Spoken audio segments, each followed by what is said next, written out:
అబ్బాయి దీంట్లో పలానా దాంట్లో వీక్ ఉన్నాడు అంటే ఆ మేడం కలిసాను అని చెప్తారు. ఈ స్కూల్లో ఇంతకుముందు 4 నెలలు 5 నెలల వరకు ఇంగ్లీష్ మీడియం లేదు.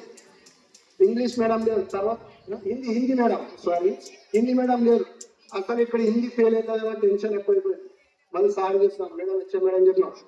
మేడం ఒకటే చెప్పింది, ప్రైవేట్ మేడం తోలుకొచ్చేనా మీ హిందీ సబ్జెక్ట్ నేను నేర్పిస్తాను కానీ మీకు ఏం టెన్షన్ తీసుకోవద్దు, ఫెయిల్ అయ్యే సమస్య ఉండదు అని చెప్పింది. ఇంకోటి ఈ అబ్బాయి ఒకటి కాదు, ఇంకొక అబ్బాయి మా అబ్బాయి పెద్దోడు కూడా ఇక్కడే చదువుతున్నాడు, వాడు కూడా 500 మార్కులు వచ్చినవి. అందుకే చెప్తున్నా ఈ స్కూల్ బాగుంది. ఏమంటే ఇంకోటి ఆటలు గీటాలు తక్కువ కానీ చదువు ఎక్కువ. గవర్నమెంట్ స్కూల్లో ఇది టాపర్. ఇప్పుడు సార్ అనుకుంటారు టాపర్ అదే అని చెప్పి, అది మాకు అవసరం లేదు. మా అబ్బాయి చదువుకున్న దాంట్లో మా ఊరికి టాపర్ అని చెప్పడం మాకు అంతే సంతోషం. మా అబ్బాయి ఇక్కడ చదువుకున్నాడు, వాడు టాపర్.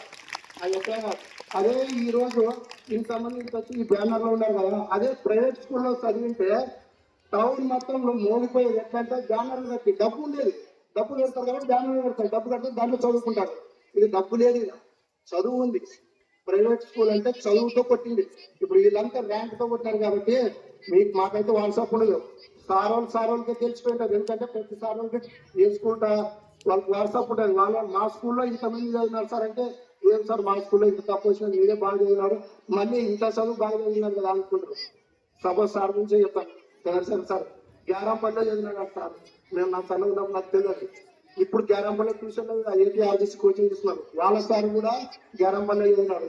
వీళ్ళు 7 మంది నాడు గ్యారంపల్లిలో వదిలేసి వచ్చినప్పుడు అక్కడ గ్యారంపల్లిలో ఉంటున్నారు.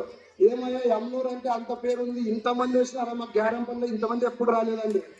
గ్యారంపల్లి స్కూల్లో నేను అన్నాను, సార్ వీళ్ళు ఇప్పుడు వచ్చినారు సార్, వీళ్ళకన్నా ముందు వీళ్ళు సార్ వాళ్ళు ఇటు నుంచి చదువుకుని ఆడికి వచ్చి వీళ్ళు చదువు చెప్పినందుకే ఇంకా ఇటు వచ్చినారు సార్, ఇంకా ముందు ఇంకా చాలా మంది వస్తారు సార్ అని చెప్పిన.